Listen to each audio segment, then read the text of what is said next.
Hello and welcome welcome back to my channel. मैं हूं अनिर्बान और मैं आज आप लोगों के सामने एक नया टॉपिक में आया हूं वीडियो लेके।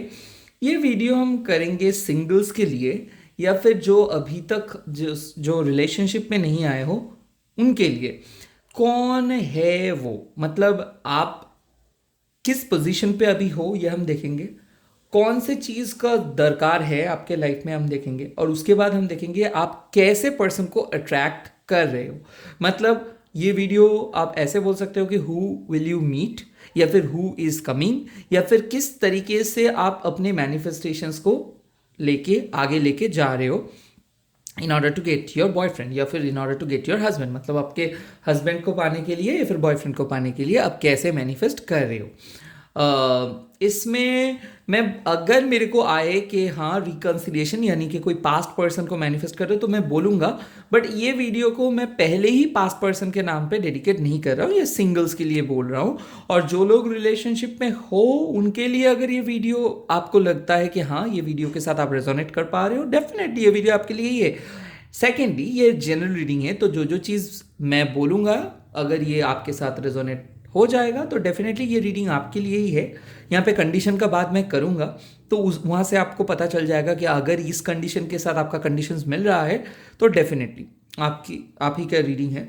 एंड सेकेंडली कोई भी स्कैमर्स आके अगर आपको कमेंट सेक्शन में बोलता है कि व्हाट्सएप करिए, स्पेल करिए, ये करिए, प्लीज़ इन लोगों के चक्कर में मत फंसिए, क्योंकि कोई ओरिजिनल लोग आपको फोर्स नहीं करेंगे।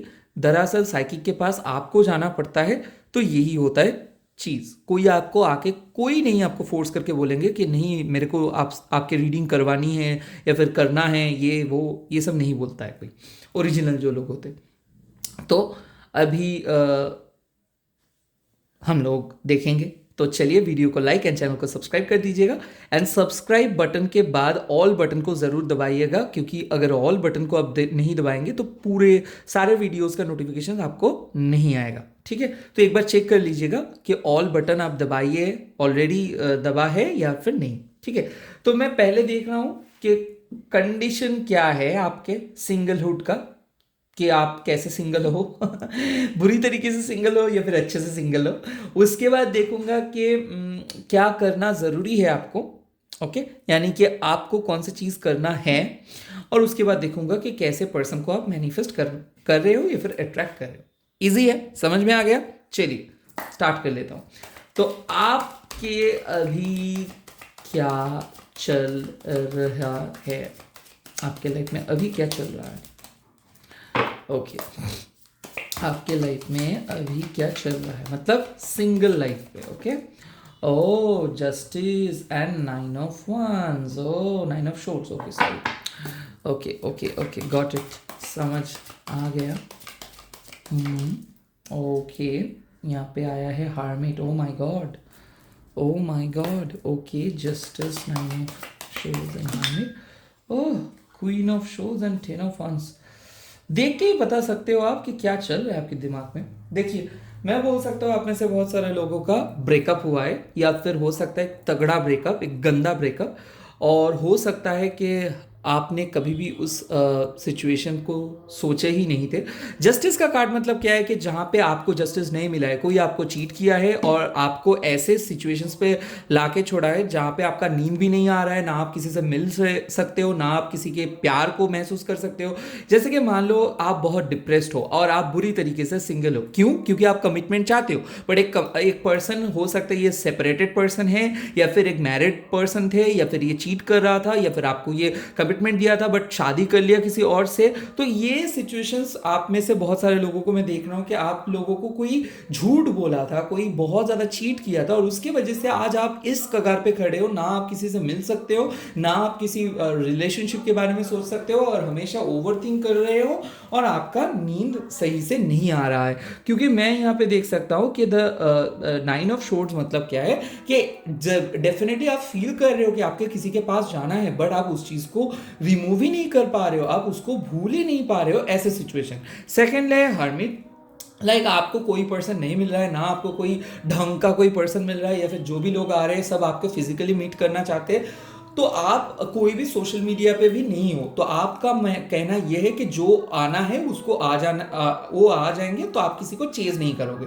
बट यहाँ पे माय डियर सिस्टर और माय डियर ब्रदर, मैं एक चीज बोल सकता था, हर्मिट मतलब क्या है कि आप लोग भी खुद के तरीके से कोई ट्राई नहीं कर रहे हो, ना आप कोई सोशल मीडिया पे हो, ना आप किसी के साथ इंटरेक्ट करना पसंद कर रहे हो, या फिर कोई नए लोगों से आप नहीं मिल रहे हो। तो सिमिलरली मैं बोल सकता हूँ कि आप लोग बहुत ज़्यादा स्पिरिचुअल कनेक्शन के ऊपर फोकस कर रहे हो, स्पिरिचुअल नॉलेज के ऊपर फोकस कर रहे हो, और आपका यकीन ये है कि स्पिरिचुअली आप किसी को जानते हो, या फिर किसी को आप देखे हो सपने में, या फिर मैनिफेस्ट काइंड ऑफ मैनिफेस्ट कर रहे हो एक ऐसे पर्सन को जिसको साथ आपका कभी भी मुलाकात नहीं हुआ है। लाइक लिटरली मैं बोल सकता हूँ आप काफ़ी यंग हो, तो आपको दुनियादारी के बारे में उतना पता भी नहीं है, डरते हो लव से क्योंकि बहुत ज़्यादा नेगेटिव सिचुएशंस आप सुने हो। बट आप एक बहुत उम्दा पर्सन हो, आप अपने फैमिली को बहुत बहुत केयर करते हो, और कुछ हद तक मैं देख सकता हूं कि आप लोगों का डर ये है कि आपके फैमिली शायद लव मैरिज को नहीं मानेंगे, तो उन लोगों को कन्विंस करना भी आपको पड़ेगा।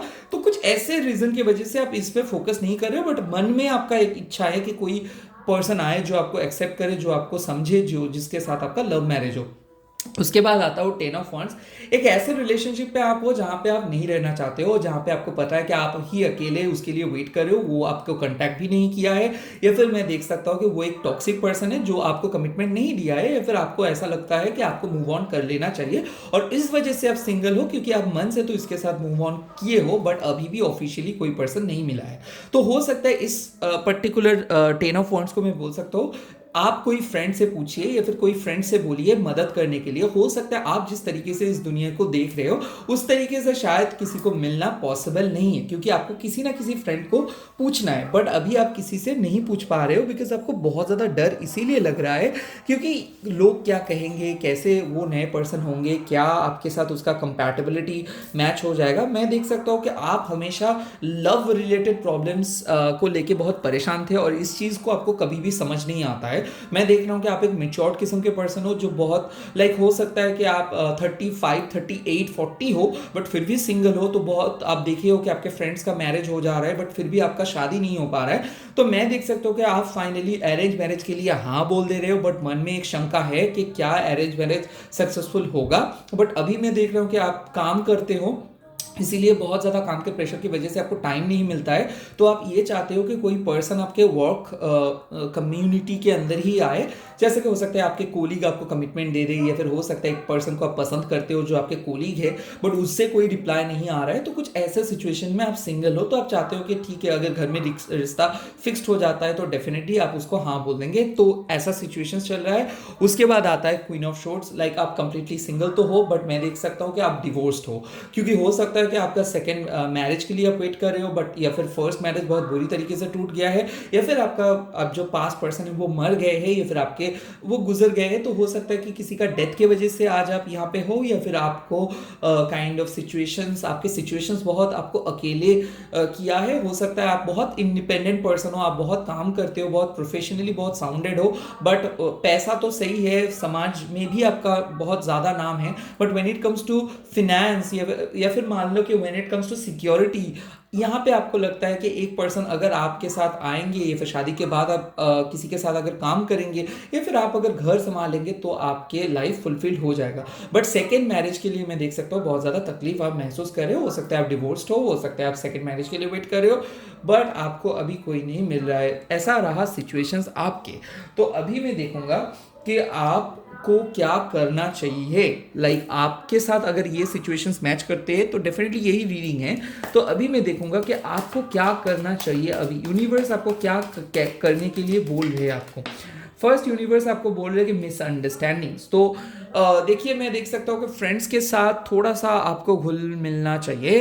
हो सकता है कि आपको पता है कि आप ये सब शादी वादी पे अटेंड नहीं करना चाहते हो, या फिर सोशल मीडिया पे रहना नहीं पसंद करते हो, बट मैं देख सकता हूँ कोई डेटिंग ऐप या फिर जो चीज़ को शायद आपको ऐसा लगता था कि शायद किसी से सॉरी बोलने के बाद आपको बहुत मतलब बहुत सुकून महसूस होगा, या फिर मान लो कि एक टॉक्सिक एक्स को आपको मिला कोई पर्टिकुलर प्लेटफॉर्म पे, बट उस एक्स के बाद उस प्लेटफॉर्म को आप पूरी तरीके से छोड़ दिए हो। ऐसे मत करिए। हो सकता है कि आपको दोबारा कोई चीज़ पे जाना चाहिए, क्योंकि वो चैप्टर ओवर हो गया। एक पर्सन खराब मतलब ये नहीं कि पूरे कम्युनिटी खराब है। तो मैं ये कहना चाहता हूँ, आप में से बहुत सारे लोग ट्विन फ्लेम रिलेशनशिप पे हो, और ट्विन फ्लेम रिलेशनशिप पे क्या होता है, सेपरेशन का फेज आता है, उसके बाद आता है रीयूनियन। तो यहाँ पे मैं बोल सकता हूँ कि आप लोग रीयूनियन के लिए या फिर कन्फ्लिक्ट्स को खत्म करने के लिए मैनिफेस्ट कर सकते हो। तो जो भी आप मैनिफेस्ट करोगे या फिर स्पेल करोगे, वहाँ पे कम्युनिकेशंस ब्लॉकेजेस के लिए आपको स्पेल करना ही है। वहाँ पे ज़रूर आप बोल सकते हो कि ताकि आप दोनों के बीच में कोई काइंड ऑफ दरार ना आए, आप लोग बहुत अच्छे से कम्युनिकेट करें। तो पहले मैं बोल सकता हूँ कि कॉन्फ्लिक्ट्स आर्ग्यूमेंट्स को हटाने का स्पेल आप कर सकते हो, कम्युनिकेशन ब्लॉकेजेस को हटाने का स्पेल आप कर सकते हो, लड़ाई कम हो जाए इसका स्पेल आप कर सकते हो। क्योंकि मैं देख सकता हूँ मैरिड होने के बाद भी यहाँ पे सेपरेटेड हो आप लोग, तो हो सकता है कि आपके हस्बैंड को कोई मैनिपुलेट करता है, हो सकता है इन लॉज मैनिपुलेट करता है, ब्लैक मैजिक करता है, और ये चीज़ को आपको हटाना होगा, ब्लॉकेजेस को हटाना होगा। तो आप दोनों के बीच में जो ब्लॉकेजेस है उसके ऊपर आपको थोड़ा सा स्पेल या फिर मैनिफेस्टेशंस करना चाहिए। नेक्स्ट मैं देख सकता हूँ और क्या क्या मैनिफेस्टेशंस है। उसके बाद आता है 6 ऑफ वांड्स। तो मैं यहाँ पे जरूर बोल सकता हूँ सेल्फ एस्टीम के ऊपर मैनिफेस्टेशंस करिए। जैसे कि मान लो अरेंज मैरिज, 6 ऑफ वांड्स का मतलब होता है अरेंज मैरिज। तो अगर आपको लगता है कि फैमिली वाले आपके लिए लड़का ढूंढ रहे हैं या फिर लड़की ढूंढ रहे हैं, इंस्टेड ऑफ डाउटिंग, मतलब उन लोगों के ऊपर डाउट करने से आप पहले उन लोगों से प्रॉपरली कम्युनिकेट करिए कि आप कैसे चाहते हो। आप पहले मतलब आपके जो भी हस्बैंड या फिर वाइफ होंगे उसके साथ पहले कम्युनिकेट करेंगे, उसके बाद ही आप डिसाइड करेंगे। सेकेंडली किसी किसी के लिए ये भी है कि सक्सेसफुल मैरिज के लिए आप मैनिफेस्ट कर सकते हो। जैसे कि आपको ये नहीं बोलना है कि सक्सेसफुल लव मैरिज, आप सिर्फ लिखोगे सक्सेसफुल अरेंज मैरिज या फिर सक्सेसफुल मैरिज, क्योंकि 6 ऑफ वांड्स मतलब जहां पे विक्ट्री, सक्सेस, हैप्पीनेस है, but at the same time आपको भी ये चीज़ पे फोकस करना चाहिए कि कौन सी चीज़ में आपको खुशी मिलती है। लाइक ऐसा हो सकता है कि आपके फैमिली वालों को कुछ पर्टिकुलर चीज़ पसंद है बट आपको कुछ डिफरेंट चीज़ें पसंद है। तो अगर आपको डिफरेंट चीज़ें पसंद है तो उस चीज़ को पहले एम्फसाइज कीजिए, मतलब उस चीज़ के ऊपर फोकस कीजिए कि क्यों आपकी वो चीज़ पसंद है, और ये चीज़ आप फैमिली वालों से डिस्कस कीजिए। तो ओपनली कम्युनिकेट कीजिए, ओपनली शेयर कीजिए, और उसके बाद आप मैरिज के ऊपर मैनिफेस्टेशंस कीजिए। जैसे कि happy family, happy in laws, ये सब चीज़ आप अपने पिटीशन पेपर पे लिखेंगे। या फिर आप ऐसे लिख सकते हो कि हैप्पी चाइल्ड बर्थ, या फिर हो सकता है कि एक प्रॉपर मैरिज, ऐसे आप लिख सकते हो। या फिर मैं ये भी लिख सकता हूँ कि अगर आप इन लॉज से बहुत ज़्यादा डरते हो, या फिर आप ये आपके क्वेश्चन है कि इन लॉज कैसे रहेंगे, तो यस आप इन लॉज के लिए भी मैनिफेस्ट कर सकते हो कि आपको एक बहुत अच्छी इन लॉज मिले, आपको एक बहुत अच्छे फैमिली मिले। ऐसे टाइप के मैनिफेस्टेशन कर सकते हो। बट यहाँ पे अगर आप मैनिफेस्ट करोगे अपने जॉब या फिर अपने जॉब, मेरे मुंह से आया, लाइक लिटरली ये लग रहा है कि हो सकता है आप चाहते हो शादी के बाद भी आप काम करो, या फिर आप चाहते हो कि आपके हस्बैंड आपको फ्रीडम दे, या फिर आप चाहते हो कि आपके हस्बैंड आपको एक मतलब आपकी क्रिएटिविटी को आगे ले जाने के लिए थोड़ा सा सहायता करे। तो यस उस चीज़ के लिए भी आप मैनिफेस्ट कर सकते हो कि I M happily doing job after marriage, या फिर I am happily in my own creativity. जैसे कि I M happily in dancing, I am happily in acting, I am happily in music. ये लिख आफ्टर मैरिज, ये लिख भी आप सकते हो मैनिफेस्टेशन पे, मतलब आपके इंटेंशन पे ये भी आप लिख सकते हो। जैसे कि शादी के बाद आपको सिर्फ घर संभालना नहीं होगा, आपको दूसरे का रिस्पॉन्सिबिलिटीज भी आप ले सकते हो। जिन लोग सिर्फ घर संभालना चाहते हो तो वो सिर्फ लिखोगे कि I M manifesting a happy family. Okay, यहाँ पे मैं बोल सकता हूँ कि आप अपने सेल्फ एस्टीम के ऊपर स्पेल कीजिए।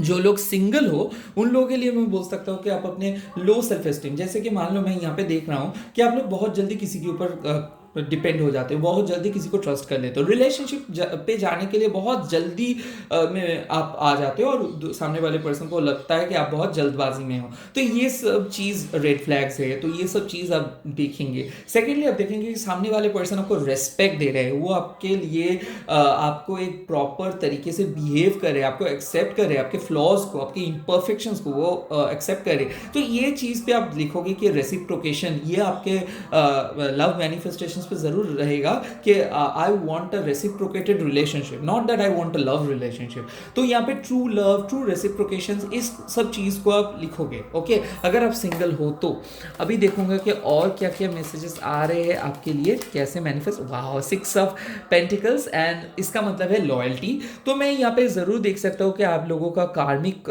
फेज आप लोगों के दिल से बहुत कुछ छीन के लेके गया है। हो सकता है कि आपको लाइक आपका ट्रस्ट इश्यूज हो, हो गया है, आप ऐसा सोचते हो कि लोग आपको हमेशा गलत तरीके से इस्तेमाल करते हैं, लोग आपको फिजिकली मीट करना चाहते हैं, कोई लोग अच्छे नहीं है, तो स्पेशली आपके ट्रस्ट इश्यूज अगर है तो ट्रस्ट इश्यूज के ऊपर आप मैनिफेस्ट कीजिए कि मेरे ट्रस्ट इश्यूज चले जाए और I want a loyal partner. तो लॉयल्टी के बारे में अगर आप चाहते हो कि आपके पार्टनर लॉयल हो, और या फिर आप चाहते हो कि आप और आपके पार्टनर के फैमिली काइंड ऑफ एक ही टाइप का हो, तो डेफिनेटली ऐसे आप मैनिफेस्ट कर सकते हो कि यस, मतलब आपके अंदर ट्रस्ट इश्यूज अगर है तो ट्रस्ट इश्यूज को हटाने के लिए, ईगो इश्यूज अगर है तो आप नहीं चाहते हो ना कि आपके पार्टनर ईगोइस्टिक हो, तो आप ऐसे पर्सन को चाहोगे तो वहां पे आप जरूर लिखोगे कि I am successfully married with a down to earth person. तो ऐसे मैनिफेस्टेशंस के पिटिशन पेपर पे अगर आप लिखोगे तो मैनिफेस्टेशंस बहुत जल्दी होगा। तो डाउन टू अर्थ वर्ड आप यूज करोगे, लॉयल पार्टनर आप यूज करोगे, आप ऑनेस्ट पार्टनर यूज कर सकते हो, क्योंकि यहाँ पे यूनिवर्स आपको बोल रहे हैं कि अपने पुराने मिसअंडरस्टैंडिंग्स को या फिर पास्ट को भुला के नए तरीके से मैनिफेस्ट करना होगा। हो सकता है पास्ट मैरिज खराब था, पास्ट रिलेशनशिप खराब था, या फिर काम के प्रेशर में, स्टडीज के प्रेशर में आप कभी भी लव और रिलेशनशिप पे नहीं गए हो, बट इसका मतलब नहीं है कि ये चीज खराब है या फिर इस चीज पे आप मैनिफेस्ट नहीं कर सकते हो। यहाँ पे मैं बोल सकता हूँ कि सब चीज पॉसिबल है टैरोट एंड मैजिकल वर्ल्ड पे, और इस मैजिकल वर्ल्ड पे आप जिस खराब कंडीशन पे हो बिकॉज ऑफ आपको पता नहीं है कि कैसे मैजिक को किया जाता है, या तो आप एक स्पेल कास्टर्स को जानते हो, उसके पास जाके मैजिक कराते हो, या फिर आपको अभी भी बहुत, मतलब आपके पास उतना आइडिया अभी भी नहीं है। तो मैं आपको बोल सकता हूँ कि मैजिकल वर्ल्ड पे, टैरोट वर्ल्ड पे सब कुछ पॉसिबल है। यस, टैरोट वर्ल्ड पे सब कुछ पॉसिबल है। तो ये पॉसिबिलिटीज आपके पास है।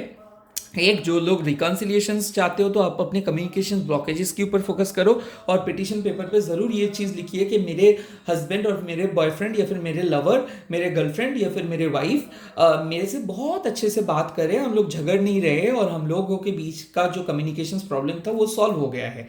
सेकेंडली, हम लोग सक्सेसफुली मैरी कर रहे हैं एक दूसरे को, हम लोग सक्सेसफुली लाइफ लीड कर रहे हैं, मेरे हस्बैंड या फिर मेरे वाइफ मेरे को सपोर्ट कर रहे हैं और मैं भी मेरे हस्बैंड और मेरे वाइफ को सपोर्ट कर रहा हूँ। अगर हस्बैंड और वाइफ नहीं हो, मान लो कि आप एक ऐसे सेम जेंडर की रिलेशनशिप पे हो, तो वहां पे भी लिखोगे कि life long commitment, permanent relationship, permanent commitment, loyal commitment. या फिर मान लो कि आप एक मैरिड पर्सन हो बट आपको प्यार है किसी और मैरिड पर्सन में, तो यहाँ पे भी आप लिख सकते हो कि I am successfully manifesting a loyal person in my life, जो मेरे को देखे, जो मेरे को मेरे ख्याल रखे, जो मेरे को टेक केयर करे। सो ये काइंड ऑफ ये चीज आप लिखोगे, ये चीज मैनिफेस्टेशंस पे लिखोगे। उसके बाद आता है रेसिप्रोकेशंस, लॉयल्टी। हमेशा हस्बैंड और वाइफ के लिए मैं नहीं बोल रहा हूँ, मैनिफेस्टेशंस एक ऐसा है जहां पे, जिस वर्ल्ड पे आप जिम्मेदार रहोगे आपके एक्शंस के लिए। तो अगर आप बहुत अच्छे से मैनिफेस्ट करोगे, अगर आपकी इंटेंशन बहुत क्लियर होगा, वही रिजल्ट आपको मिल जाएगा इस वर्ल्ड पे। तो इसीलिए लॉयल्टी के ऊपर फोकस कीजिए, लॉन्ग टर्म रिलेशनशिप के ऊपर फोकस कीजिए। लुक्स वाइज या फिर मेरे हस्बैंड को मैं चाहता हूँ कि बहुत खूबसूरत हो, नो, ऐसे मत लिखिएगा। आप लिखोगे कि जैसे कि मैं हमेशा एक लव स्पेल हमेशा इस्तेमाल करता हूँ, as the day turns into night I draw a love that's good and right, as the night fades into day I am blessed in every way. ये चीज़ को आप बार बार सुनिएगा, और इस चीज़ को आप जब मैनिफेस्ट कर रहे हो, ये चीज़ को रिपीट करते करते मैनिफेस्ट करोगे तो आप एक बहुत अच्छे सर्कल ड्रॉ करोगे और मैनिफेस्ट कर सकते हो। मैं आऊँगा कुछ दिन के बाद वीडियो लगे कि कैसे प्रॉपरली स्पेल किया जाता है, स्पेल करने का क्या क्या मेथड है, और कैसे आप घर बैठ के स्पेल कर सकते हो। ये सब लेके मैं आ रहा हूँ, चिंता मत करिए। थोड़ा सा रिसर्च चल रहा है, गूगल रिसर्च करके तो मैं नहीं आ सकता, थोड़ा सा बुक्स पढ़ रहा हूँ, और भी अच्छे तरीके से, इजी तरीके से आप लोगों को कैसे मैं समझा सकता हूँ, तो ये वीडियो लेके हम आएंगे। उसके बाद ये तो रहा आपके प्रेजेंट पर्सन लाइक सिचुएशंस, ये रहा आपके मैनिफेस्टेशन आप कैसे करेंगे। उसके बाद मैं देखूंगा कि आप कौन से पार्टनर को अट्रैक्ट करोगे। Let's see who is coming now. अभी अगर आप, जैसे मैंने बोला, ऐसे अगर मैनिफेस्ट करोगे तो कौन से पार्टनर को आप अट्रैक्ट करोगे।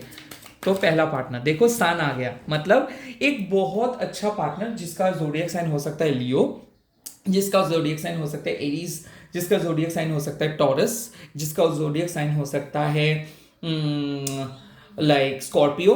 एंड यहाँ पे मैं बोल सकता हूँ कि all the zodiac sign possible है, जिसका एसेंडेंट लियो हो सकता है, जिसका मून लियो हो सकता है, जिसका मून साइन पे टॉरस आ सकता है, स्कॉर्पियो आ सकता है, कैंसर आ सकता है, जेमिनाई आ सकता है, और जो जेमिनाई हो सकता है, जो एक्वेरियस हो सकता है, तो ये कार्ड ये बयां करता है।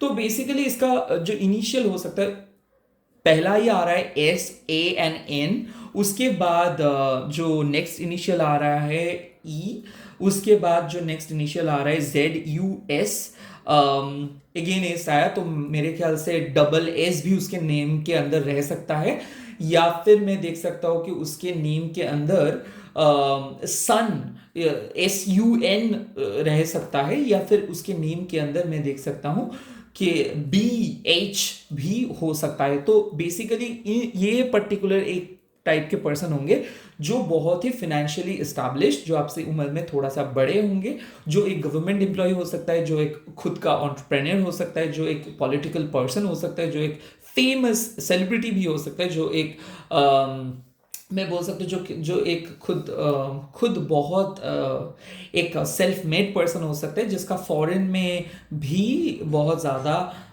काइंड ऑफ जाना आना है। तो एक ऐसे पर्सन जो यहाँ पे बहुत एस्टैब्लिश्ड है, या फिर फॉरेन में भी बहुत एस्टैब्लिश्ड है, जिसके बहुत बड़े लेगेसी है, मतलब जो एक गुडविल को कैरी कर रहे हैं, जिसका एंसेस्टर्स बहुत फेमस है, जो एक बहुत फेमस फैमिली से आ रहे हैं, एक ऐसे पर्सन जो लग्जरियस तो होगा, बट जिसके लिए कॉन्फिडेंट, ऑनेस्टी एंड लॉयल्टी बहुत बहुत इंपॉर्टेंट होगा। इसके जो कम्प्लेक्शन होता है जनरली, ये होता है टॉल एंड फेयर कम्प्लेक्शंस के, और डेफिनेटली ये जो सन है, ये जो भी काम करेंगे वो बहुत अच्छे से करेंगे। हो सकता है कि इसको सबक मिला है ऑलरेडी, हो सकता है ये सेपरेटेड पर्सन हो सकता है कि इसका पास्ट में बहुत बड़ा एक ब्रेकअप हुआ था, ऑलमोस्ट शादी फिक्स्ड हुआ था, वहां से ये कोई पर्सन इसको छोड़ के चले गए, तो उसके बाद से ये काइंड ऑफ बहुत नेगेटिव हो गए, और उसके बाद ये मतलब ये आपके पास आ रहे हैं, उसके बाद ये आपके साथ मुलाकात इसका हो रहा है। सो डेफिनेटली ये जो कार्ड आ रहा है, मतलब एक बहुत हैप्पी काइंड ऑफ मैरिज का कार्ड आ रहा है, तो ये पर्सन को आप अट्रैक्ट कर रहे हो। उसके बाद मैं देख रहा हूँ कि और क्या क्या क्वालिटीज रहेगा इस पर्सन के अंदर। वो चैरियट, ये पर्सन बहुत इमोशनल होगा आपके साथ, ये छोटे मोटे करके बात नहीं करेंगे, ये बहुत लॉन्ग कन्वर्सेशन को पसंद करेंगे, और अगर आप दोनों के बीच में कोई कन्फ्लिक्ट्स भी होगा और झगड़ा भी होगा, तो ये पर्सन पहले उस चीज़ को ख़त्म करेंगे कि आप दोनों के बीच में मिसअंडरस्टैंडिंग कौन सी चीज़ पे है, और जो भी झगड़ा होगा उस झगड़े के बाद ये रात में कभी भी आपको कट ऑफ करके नहीं सोएंगे, या फिर ब्लॉक करके नहीं सोएंगे, ये पूरे सिचुएशंस को एक लाइट हार्टेड कम्युनिकेशंस पे काइंड ऑफ कन्वर्ट करके सोएंगे। तो ये जो पर्सन है, ये आपको गुड मॉर्निंग गुड नाइट में टेक्स्ट करेंगे। ये जो पर्सन है, ये आपको अपडेट बहुत ज़्यादा देंगे। तो मैं देख सकता हूँ ये कहीं पे जा रहे हैं, वो क्या कर रहे हैं, इसका नेक्स्ट एक्शन क्या होगा, ये आपको बोल के करेंगे। ये बहुत प्रेडिक्टेबल पर्सन होंगे, और ये दिल का बहुत सच्चा होगा। बट द प्रॉब्लम होगा, इसका थोड़ा सा इमोशनल लोचा रहेगा। तो हो सकता है ये अपने पास्ट के बारे में बहुत कुछ आपके सामने बोल सकता है, तो थोड़ा सा बोर आप महसूस कर सकते हो। But overall this person is gonna be a zen kind of a person, क्योंकि ये पर्सन बहुत ज़्यादा काइंड है, और ये सब चीज़ को याद रखते हैं। छोटे छोटे चीज़ अगर आप इसके लिए करोगे, छोटे छोटे सरप्राइजेस को आप इसके लिए करोगे, तो ये याद रखेंगे। इसका पास्ट बहुत बुरा है, तो हो सकता है इसका चाइल्डहुड ट्रॉमा बहुत है। हो सकता है इसके मम्मा पापा ने इसको बहुत बुरी तरीके से ट्रीट किया हो, या फिर इसका मम्मा पापा बहुत पहले ही गुजर गया हो सकता है इसका पापा गुजर गया हो, या फिर मम्मा गुजर गया हो, बट इसका चाइल्डहुड बहुत खराब है। ये पर्शियलिटी के स्वीकार है, तो हो सकता है इसका चाइल्डहुड में इतना कुछ ये सहा है कि इसके लव के ऊपर भरोसा भी नहीं है, बट ये विश्वास करते हैं। ये आज भी एक ऐसे सोल को तलाश कर रहे हैं जो सच्चाई के ऊपर विश्वास करते हैं, जो सच्चा प्यार को विश्वास करते हैं। ये बहुत सीधे साधे होंगे, और ये बहुत नॉलेजेबल होंगे। इसके सिंगिंग या फिर म्यूजिक पे बहुत ज़्यादा इंटरेस्ट होगा। ये बहुत क्रिएटिव पर्सन होगा, भले ही ये क्रिएटिव ना हो, बट इसके सॉन्ग सिलेक्शन या फिर मूवी सिलेक्शन या फिर आर्ट एंड कल्चर के ऊपर या फिर बुक्स पढ़ने में ये बहुत पसंद करेंगे। मतलब ये माहिर होंगे ये सब चीज़ में।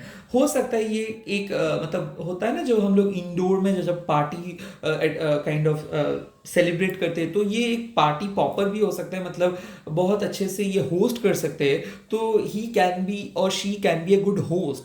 मतलब मैं देख सकता हूँ इसका कुकिंग और या फिर बोल सकते हो कि लोगों के सामने रिप्रेजेंट करना सबको, ये बहुत अच्छे तरीके से कर सकते हैं। खास करके ये शिव जी के वक्त होंगे, या फिर मैं बोल सकता हूँ शिव शक्ति को बहुत ज़्यादा पूजा करेंगे ये, और इसको ट्रैवलिंग करना बहुत पसंद है।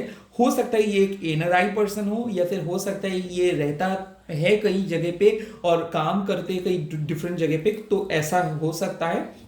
और ये पर्सन आपके सामने आके रोएंगे, क्योंकि ये इसका नेगेटिव पॉइंट बोल सकते हो, पॉजिटिव पर्सन बोल सकते हो, पॉजिटिव पॉइंट बोल सकते हो कि ये आपके सामने आके, अगर आपको ये चीज़ को, इसको किसी चीज़ पे बुरा लगता है तो ये आपके सामने आके रोएंगे और ये आपको बोलेंगे कि ये इसको ये चीज़ बुरा लगा। ये थोड़ा सा सेंटिमेंटल है, तो छोटे मोटे बात को ये बहुत पर्सनली ले सकते हैं। तो इसके साथ अगर बात करोगे तो आपको अपना शब्द चयन को थोड़ा सा काइंड ऑफ कंट्रोल करके बात करना होगा। नहीं, मैं मैनिपुलेटिव नहीं बोल रहा हूँ। ऐसा हो सकता है कि आपको गुस्से में आके अगर आप इसके ऊपर कुछ बोल दिए तो ये इस चीज़ को बहुत दिन तक याद रखेंगे, तो आप इस चीज़ को पहले ही आप बोल देंगे कि नो, शायद हो सकता है कि आप इसको मीन करके कुछ नहीं बोले हो। तो कुछ ऐसे सिचुएशंस। चेरियट एक बहुत अच्छा कार्ड है जो बहुत ही इमोशनल है एंड सेंसिटिव भी है एंड सिंसियर भी है एंड लॉयल भी है। तो ये एक चेरियट, इसके जोडियक साइन हो सकता है कैंसर। इसके लिए मैं बोल सकता हूँ CSN एंड HTR भी आपके पर्सन के नाम के पहला अक्षर आ सकता है। मैं ये भी बोल सकता हूँ कि इसके नेम में O हो सकता है, इसके नेम में CH बहुत ज़्यादा हो सकता है, या फिर इसके नेम पे AR बहुत अच्छे से रह सकता है, लाइक AR इसके होल नेम पे रह सकता है, या फिर TO इसके नेम पे रह सकता है। सो लाइक एक ऐसे पर्सन जिसका कंप्लेक्शन होता है, इसका आँख है, ये इसका आँखें कॉपर होगा और इसका हेयर थोड़ा सा कम रहता है, but they are like a very study guy, like stud, like इसके ये बहुत ज़्यादा जिम बिल्ट हो सकता है, इसका फिजिक बहुत अच्छा रहेगा and physically they are very much beautiful and they are down to earth people as well. But इन लोगों का प्रॉब्लम ये होता है कि ये लोग थोड़ा सा बल्की होते हैं, तो अगर आप थोड़ा सा जिम टोन पर्सन पसंद करते हो, यस ये इनिशियल लेवल पे बहुत जिम टोन रहेंगे, बट जैसे जैसे इसका एज बढ़ेगा तो थोड़ा सा ये बल्की हो सकता है। दरअसल इसको आप फैट नहीं बोल सकते, बट थोड़ा सा बल्की आप बोल सकते हो। ओके, तो अगर आपको ऐसे पर्सन पसंद है, यस ये आपसे उम्र में बड़े होंगे और इसका एक ऐसा हैबिट रहेगा, ये हमेशा ऐसा आपको बिहेव करेंगे जैसे कि मान लो ये किसी का प्रोफेसर है या फिर कोई चीज़ का रिसर्चर है, तो ये आपको हमेशा थोड़ा सा ज्ञान थेरेपी आपको ये देंगे कि ये करना आपके लिए अच्छा होगा, ये कर आप नहीं भी कर सकते हो। तो कुछ ऐसे टाइप के गाइड या फिर मेंटर है। रिलेशनशिप में बहुत ज़्यादा रेसिप्रोकेशन रहेगा, बहुत अच्छा रेसिप्रोकेशन रहेगा। उसके बाद देख सकते हो कि कौन आ रहा है। ये लास्ट कार्ड होगा आपके रीडिंग का, और लास्ट कार्ड में आ रहा है 4 ऑफ कप्स। ये कार्ड है आपके पास्ट पर्सन। डेफिनेटली मैंने बोला था पहले कि आप ऑलरेडी एक पर्सन को मैनिफेस्ट कर रहे हो जिसके साथ आपका रिलेशनशिप में है, तो आपको कोई नए पर्सन के लिए सोचना नहीं है। तो अगर आप सोच रहे हो कि क्या आपके पर्सन के साथ शादी होगा, अगर आप ऑलरेडी रिलेशनशिप में हो और आपको ऐसा लग सकता है कि शायद शादी नहीं हो सकता है क्योंकि बहुत ज़्यादा एक्सटर्नल चीज़ें इफेक्ट किया है, या फिर उनके घर वाले आपको मान नहीं रहे, फिर एक्सेप्ट नहीं कर रहे, फिर आप दोनों के बीच में अभी भी बहुत कुछ जानना बाकी है, नए नए रिलेशनशिप पे आए हो, कुछ नहीं पता है, बट मैं आपको बोल रहा हूँ कि बेफिक्र रहिए क्योंकि आप उस पर्सन के साथ ही शादी करोगे। ये 4 ऑफ कप्स मतलब क्या है? पास्ट पर्सन जिस टाइम पे शायद वो रेडी नहीं था तो ये आपको छोड़ के चला गया था, या फिर ऐसा हो सकता है कि पास्ट में सेपरेटेड हो गए हो, या फिर 10 महीना 4 महीना 1 साल 4 साल सेपरेटेड हो, बात होता रहता है, या फिर अनब्लॉक शायद हुआ है बट बात प्रॉपरली नहीं हुआ है, तो ये पर्सन लौट के आ रहे हैं। इसका नाम मैं बोल सकता हूँ डेफिनेटली इसके नाम के अंदर या फिर इसका बर्थ डेट 4 हो सकता है, या फिर 14 हो सकता है, 24 हो सकता है, 22 हो सकता है, 13 हो सकता है। लाइक मैं ये पे बोल सकता हूँ कि ये जो पर्सन होंगे इसका कैंसर, स्कॉर्पियो, स्पाइसिस भी है, या फिर ये हो सकता है टॉरस, वर्गो, कैप्रिकन, एंड ये सब जोडियक साइन के लिए एप्लीकेबल है। ये बेसिकली 4 ऑफ कप्स एक स्टेट है, ये नए पर्सन नहीं है, पुराने पर्सन है। तो जो भी आपके पर्सन को आप मैनिफेस्ट कर रहे हो और आप एक रिलेशनशिप पे हो, तो ये कार्ड यही साफ आपको बोल दे रहा है कि वही पर्सन है जिसके साथ आप बहुत ज़्यादा, जिसकी इमोशनल लोचा आप लेके चलते हो, और वही आपके साथ बहुत अच्छे तरीके से आएंगे और ये आपको फिक्स्ड मैरिज कमिटमेंट दे देंगे। लुक एट द फ्लेम, कितना स्टेडी है ये फ्लेम। तो डेफिनेटली ये पर्सन आपको कमिटमेंट भी देंगे, तो थोड़ा सा देर है, सो ये आपको कमिटमेंट दे रहे हैं, इसके साथ आपका शादी हो जाएगा। तो all the very best. I hope आप लोगों को एक क्लैरिटी मिला इस रीडिंग में। अगर क्लैरिटी मिला तो आप कमेंट सेक्शन पे जरूर लिख दीजिएगा, I claim my marriage, I claim my marriage, I claim my marriage. All the very best. Subscribe जरूर कीजिए एंड ऑल बटन को जरूर दबा दीजिए। Bye bye, take care.